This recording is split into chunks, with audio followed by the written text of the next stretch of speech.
தமிழ்நாடுல மட்டும்தான் பாஜக வரவே வராது. தமிழ்நாட்டுல நீங்க எப்பவுமே கால் பதிக்க முடியாது அப்படின்னு சொல்லி ராகுல் காந்தி அவர்கள் பேசினது இப்ப கூட வைரலா இருக்கான்னு கேட்டீங்கன்னா நிச்சயம். ஏன்னா அவர் பேசின ஒரு விஷயம் அந்த இடத்துல இருந்து பார்க்கும்போது தமிழக மக்கள் பல பேரால் வரவேற்கப்பட்டுச்சு.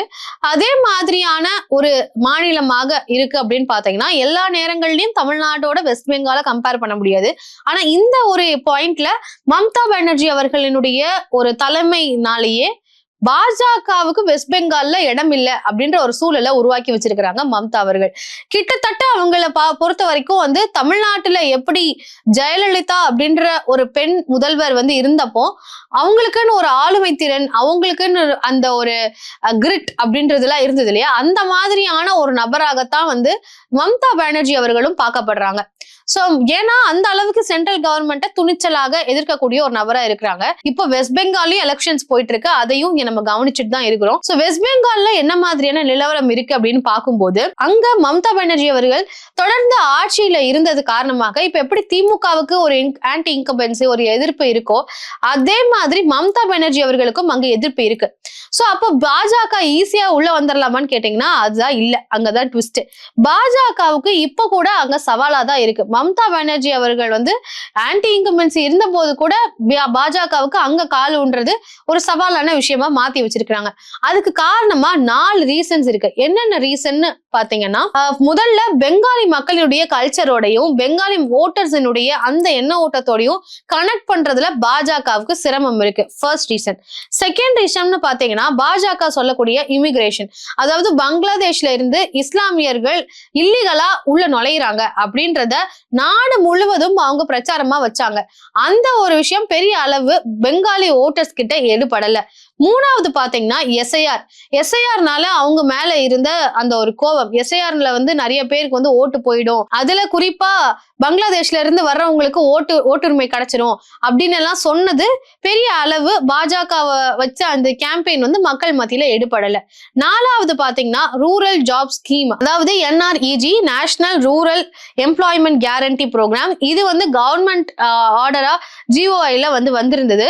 ஆனா அது திடீர்னு கேன்சல் பண்ணிட்டாங்க சென்ட்ரல்ல இருந்து. இது மக்கள் மத்தியில ஒரு பெரிய கோபத்தை ஏற்படுத்தியிருக்கு. இந்த 4 விஷயங்களும் பாஜகவுக்கு ஒரு பெரிய ஒரு எதிர்ப்பை கிரியேட் பண்ணிருக்கு அப்படின்னு சொல்லலாம். சோ பாஜகவுக்கும் இந்த இடத்துல ஒரு சவாலான பாயிண்டா அமைஞ்சிருக்கு. அதே சமயம் மம்தா அவர்களினுடைய கேம்பெயின் பயங்கர தீவிரமாக பாஜகவை எதிர்த்துட்டு இருக்கிறாங்க. அவங்களுக்கு எப்படிடா ஈடு கொடுக்கறதுன்னு சொல்லி பாஜக ஒரு குழப்பமான இடத்துலதான் இருக்கிறாங்கன்னு சொல்லலாம். ஏன்னா பிரதமர் மோடி அவர்களும் அங்க பிரச்சாரம் ஈடுபட்டாரு, அமித்ஷா அவர்கள் இருந்து எல்லாருமே தீவிரமான பிரச்சாரத்தை நடத்தி முடிச்சிருக்கிறாங்க. இப்போ அங்க கிரவுண்ட் லெவல்ல எப்படி இருக்கு அப்படின்றத பத்தி நம்ம டைம்ஸ் ஆஃப் இந்தியால எக்கனாமிஸ்டா இருக்கக்கூடிய நீராஜ் கௌஷல் அவர்கள் அங்க ஃபீல்ட் ட்ரிப் ஒண்ணு பண்ணி பங்களாதேஷினுடைய நிலவரம் என்ன அப்படின்னு அவங்களுடைய கருத்துக்களை பகிர்ந்து இருக்கிறாங்க. அதுல என்ன சொல்லியிருக்கிறாங்க அப்படின்றத விரிவா பார்ப்போம். சோ பிஜேபியோட பிரைமரி கோல் அப்படின்னு பாத்தீங்கன்னா இந்த கேம்பெயின்ல அவங்க சொன்னது என்னன்னா, நாங்க பார்டரை நல்லா ப்ரொடெக்ட் பண்ணுவோம், பங்களாதேஷ்ல இருந்து எந்த ஒரு இமிகிரேஷனும் இல்லாம எங்கேயுமே யாராலையும் நுழைய முடியாத மாதிரியான ஒரு கண்டிப்பான ஒரு பாதுகாப்பை நாங்க கொடுப்போம் அப்படின்னு சொல்லி அவங்களுடைய கேம்பெயின்ல வச்சாங்க. இது நேஷனல் லெவல்ல எல்லா இடங்கள்லயும் அது ரெசோனேட் ஆச்சு, எல்லா இடத்துலயும் பாஜகவுக்கு ஒரு வரவேற்பானது இருந்துச்சு. ஆனா இது பெங்காலி ஓட்டர்ஸ் கிட்ட எடுபடல, அவங்களுடைய எக்ஸ்பெக்டேஷன்ஸ் வேறவா இருக்கு. அதனாலேயே பாஜக இங்க ஒரு பின்னடைவை சந்திக்கிறாங்க அப்படின்ற ஒரு விஷயத்த மென்ஷன் பண்றாங்க நீராஜ் கௌஷல். அவங்களோட ட்ரிப்ல அவங்க கண்டுபிடிச்ச ஒரு விஷயம் அப்படின்னு பாத்தீங்கன்னா, அங்க நிறைய பேர்கிட்ட இன்டர்வியூ பண்ணிருக்காங்க, குறிப்பா ஓட்டர்ஸ் கிட்ட. அப்படி அவங்க ஓட்டர் பண்ண அப்படி அவங்க இன்டர்வியூ பண்ண முர்ஷிதாபாத்ல ஒருத்தர் கிட்ட கேட்டிருக்காங்க, இந்த மாதிரி இமிகிரன்ட்ஸ் இங்க நிறைய பேர் இஸ்லாமியர்கள் பங்களாதேஷ்ல இருந்து வரதா சொல்றாங்களே அப்படின்னு கேட்டப்போ அங்க இருக்கக்கூடிய ஒரு நபர் சொன்னது என்னன்னா, நான் இமிகிரன்ட்ஸை இது வரைக்கும் பார்த்ததே கிடையாது, இங்க நிறைய இஸ்லாமியர்கள் வரதா சொல்றாங்க, ஆனா பெரிய அளவு நாங்க யாருமே கம் அக்ராஸ் பண்ணதே கிடையாது, யாருமே சந்திச்சது இல்ல. ஆனா நான் இமிகிரண்ட்டை பாத்துருக்கிறேன், ஆனா பங்களாதேஷ்ல இருந்து ஹிந்துவா தான் இங்க இமிகிரண்டா வர்றதை நான் பாக்குறேன். அமித்ஷா அவர்கள் வரக்கூடிய முஸ்லிம்ஸ என்ன சொல்றாருன்னா குஷ்பெட்டியாஸ் அப்படின்னு சொல்றாங்க. அந்த மாதிரி யாரையும் நான் இங்க வெஸ்ட் பெங்கால்ல பாக்கலன்னு சொல்லியிருக்கிறாரு ஓட்டர் ஒருத்தர். அது மட்டும் இல்லாம பெரிய அளவுல பாஜக சொல்லக்கூடிய அந்த அனெக்டோட்ஸ் அந்த மாதிரி சில சம்பவங்களை மென்ஷன் பண்ணி இப்படி இஸ்லாமியர்கள் வந்துட்டாங்க அப்படின்னு சொல்லக்கூடிய அந்த சில விஷயங்கள் அந்த சில கருத்துக்கள் பெரிய அளவு ரெசனேட் ஆகல. அதை ஒரு ப்ரூஃப் ப்ரூஃபா வந்து மக்கள் எடுத்துக்கல. மொத்தமா அவங்க சொல்றதுதான் நடக்கு அப்படின்ற அந்த ஒரு இடத்துல இருந்து வெஸ்ட் பெங்கால் மக்கள் அதை பார்க்கல அப்படின்றத அவங்களுடைய அந்த ட்ரிப் மூலமா சொல்றாங்க. இன்ஃபில்ட்ரேட்ஸ் அப்படின்னு சொல்றாங்க இல்லையா, அந்த மாதிரி பங்களாதேஷ்ல இருந்து வர்றவங்க அப்படின்னு சொல்ற அந்த ஒரு நரேட்டிவ்க்கு பெங்கால் மக்கள், வெஸ்ட் பெங்கால் மக்கள் வந்து பெருசா செவி சாய்க்கல. அவங்க இந்த ஒரு விஷயம் இங்க இருந்து வர்றதுனால இங்க பெரிய அளவு ஸ்டேட்டோடைய டெமோகிராபிக்ஸ மாத்தும் அப்படின்ற மாதிரி அவங்க அதை பார்க்கல. ஆனா அவங்களுடைய நீட் அப்படின்றது என்னவா இருக்குன்னு பாத்தீங்கன்னா, நல்ல வேலை, வைப்ரண்டான ஒரு எக்கானமி வேணும், அதே மாதிரி ஜாப் இஷ்யூஸ் எதுவுமே இல்லாம இருக்கணும் அப்படின்னு சொல்றாங்க. இந்த மாதிரியான விஷயங்களை தான் மக்கள் வந்து எதிர்பார்க்காங்க. அவங்க கேம்பெயின்ல அதைத்தான் மக்களும் எதிர்பார்த்துட்டு இருக்காங்க. அதுக்கு நிகராக பாஜகவினுடைய கேம்பெயின் இல்லாததுனால அவங்க வந்து பெரிய ஒரு சவாலை வந்து இங்க சந்திச்சுட்டு இருக்காங்கன்னு சொல்லி நீராஜ் கௌஷல் அவர்கள் தெரிவிக்கிறாங்க. முதல்ல இந்த மைக்ரேஷன் பண்ணாங்க, இமிகிரன்ட்ஸ் வந்து உள்ள வராங்க அப்படின்னு சொல்றது. செகண்ட் இஷ்யூ வந்து எஸ்ஐஆர் மேல இருக்கக்கூடிய ஒரு கோபம். எஸ்ஐஆரை பொறுத்த வரைக்கும் இங்க 90 lakhs பீப்புள் வந்து அவங்களுடைய ஓட்ஸ் வந்து இழந்திருக்காங்க. அதாவது ஓட்டர்ல இருந்து எக்ஸ்க்ளூட் பண்ணப்பட்டிருக்காங்க. ஓட்டர் லிஸ்ட்ல இருந்து டூப்ளிகேட் ஓட்ஸ், இறந்து போனவங்க, இவங்களுடைய ஓட்ஸ் எல்லாம் வந்து வெளியே எடுத்திருக்கக்கூடிய அந்த ப்ராசஸ் தான் எஸ்ஐஆர்.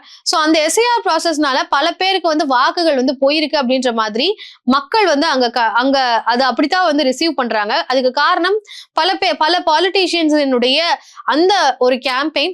சோ மக்கள் வந்து இந்த இடத்துல வெளி மாநிலங்கள்ல இருந்து வேலைக்கு வந்தவங்களுடைய வாக்குகள் வந்து பறிக்கப்படும், அதே சமயம் சிட்டிசன்ஷிப்பை லூஸ் பண்ணுவாங்களோ அப்படின்ற மாதிரியான ஒரு பயம் உணர்வு வந்து ஏற்பட்டிருக்கு. அதனாலேயே எஸ்ஐஆர் காரணமாகவும் பாஜக மேல ஒரு கோபம் அப்படின்றது மக்கள் மத்தியில இருக்கு.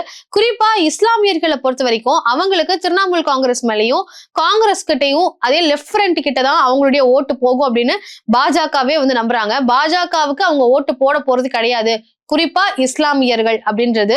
சோ இந்த ஒரு செக்டார்லயும் பாஜக ஒரு பின்னடைவை சந்திக்கிறாங்க. மூணாவதா பாத்தீங்கன்னா இந்த கல்ச்சுரல் டிஃபரன்ஸ், பெங்காலியா இல்லாதது அப்படின்றது பாஜகவுக்கு வந்து ஒரு பின்னடைவை கொடுத்திருக்கு. மக்கள் வந்து பெங்காலியா இருக்கணும், அங்க இருக்கக்கூடிய சிஎம்க்கு வந்து ஒரு பெங்காலி ஒரு ஐடென்டிட்டி அப்படின்றது இல்லாதது மக்கள் வந்து அது ஒரு பின்னடைவா பாக்குறாங்க. அந்த கல்ச்சுரல் டிஃபரன்சஸ் இருக்கிறது பாஜகவுக்கு ஒரு பின்னடைவை கொடுத்திருக்கு. அங்க வந்து கேம்பெயின் பண்ணக்கூடிய வரக்கூடிய லீடர்ஸை பொறுத்த வரைக்கும் ஹிந்தி ஸ்பீக்கிங் லீடர்ஸ் இருக்கிறாங்க. பெங்காலி வந்து தெரிஞ்சவங்களோ இல்ல அந்த கல்ச்சரோட வந்து ஒட்டுனவங்க இல்லாததுனாலேயே பாஜகவுக்கு இங்க ஒரு பின்னடைவு இருக்கு. பாஜக அவங்கள வந்து ஒரு பெங்காலி பார்ட்டியா வந்து காமிக்க ப்ரூவ் பண்ணாலும் அது பெரிய அளவு எடுபடல. சோ இந்த ஒரு சிச்சுவேஷனை ப்ராப்பரா பயன்படுத்திக்கிறாங்க மம்தா பானர்ஜின்னு சொல்லலாம். அதை அவங்களுக்கு சாதகமா பயன்படுத்துறாங்க. குறிப்பா இந்த கல்ச்சுரல் டிஃபரன்ஸ் அப்படின்றதுல பெங்காலி வந்து இல்ல அப்படின்றத, அதை மட்டும் இல்லாம மத்த ஹிந்தி ஸ்பீக்கிங் ஸ்டேட்ஸ்ல பாஜக ஆளக்கூடிய மாநிலங்கள்ல இருக்கக்கூடிய பிரச்சனைகளை சொல்லி பாஜக ஒருவேளை வெஸ்ட் பெங்கால்ல வின் பண்ணாங்கன்னா என்ன நடக்கும் அப்படின்ற மாதிரி சொல்றாங்க. குறிப்பா பாத்தீங்கன்னா பாஜக வந்தாங்கன்னா உங்களை மீன், அதே டைம் மீட், ஆடு, எக்கு, இந்த மாதிரி நான்வெஜ் ஐட்டம்ஸை வந்து உங்களை சாப்பிட விட மாட்டாங்க அப்படின்றத சொல்றாங்க. இதெல்லாம் சொன்னது மட்டும் இல்லாம உங்களை பெங்காலி பேச விட மாட்டாங்க, பங்களாதேஷி அப்படின்னு சொல்லுவாங்க. ஒருவேளை நீங்க பெங்கால் பேசினா கூட உங்களை பங்களாதேஷின்னு சொல்லிடுவாங்க, நீங்களும் இமிகிரண்ட் அப்படின்ற மாதிரி உங்களை சொல்லிடுவாங்க பாஜக வந்தா அப்படின்றத. இந்த மாதிரி பாஜக வந்தா என்ன நடக்கும்னு சொல்லி மம்தா பானர்ஜி அவர்கள் பண்ணக்கூடிய அந்த ஒரு கேம்பெயின் மக்கள் மத்தியில பெரிய அளவு வந்து எடுபடுதுன்னு சொல்லலாம்.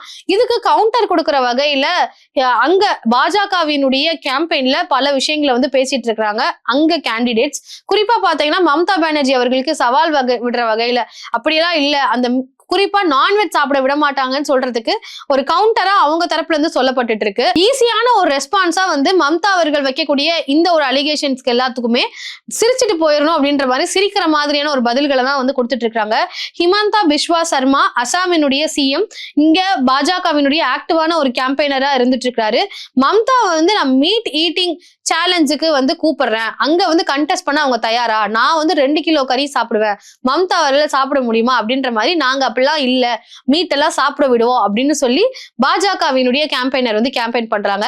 இதுக்கு அங்க கூட்டத்துல இருக்கக்கூடிய மக்கள் மத்தியில இருந்து ரெஸ்பான்ஸ்ன்றது ஒண்ணு சிரிப்பா இருக்கு, இல்ல இதை ஒரு அருவருப்பு தன்மையோட பாக்குறாங்க.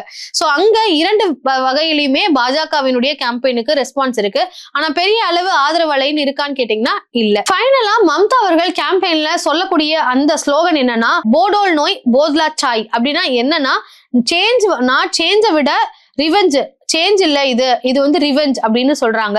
அவங்க எதை குறிப்பிடுறாங்கன்னு பாத்தீங்கன்னா NREG, அது மட்டும் இல்லாம பிரைம் மினிஸ்டர் நரேந்திர மோடி அவர்களுடைய ஆவாஸ் யோஜனா, இங்க வந்து சென்ட்ரல்ல கொண்டு வரப்பட்ட இந்த ஸ்கீம்ஸ் வந்து வெஸ்ட் பெங்கால்ல வந்து கேன்சல் பண்ணிருக்காங்க. இதனால பல பேர் வந்து அவங்களுடைய ஜாப்ஸையும் இழந்திருக்கிறாங்க. NREGன்றது national rural employment guarantee program.